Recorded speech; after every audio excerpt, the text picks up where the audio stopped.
Hi everybody, welcome back for step 2. So the glue on the notebook binding has thoroughly dried, so I'm going to remove these paper clips.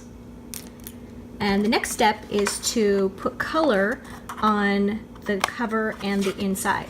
So what I'm going to use for that is the Heidi Swapp Color Shine. This is a tea color, and this product has been around for a few years. It's great, it has wonderful color and shine, and it's a spray with a high pigment to water ratio.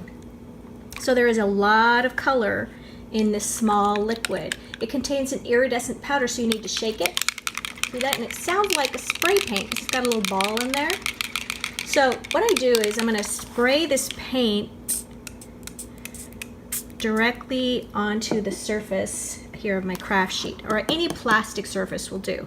Then I'm going to take my cosmetic sponge, which I actually cut in half because we're going to use the other half for a different color.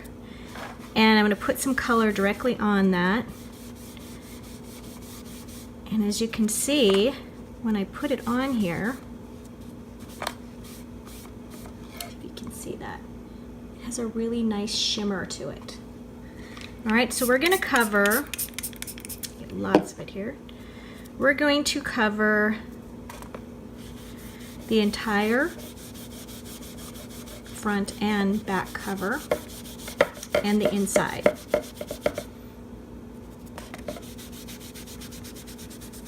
Okay. See if we can see that shimmer. It's really pretty. And as you apply this with the cosmetic sponge, try to go in one direction. If you start going in different directions like this, you're gonna sort of leave a mark there. So I like to just go in one direction.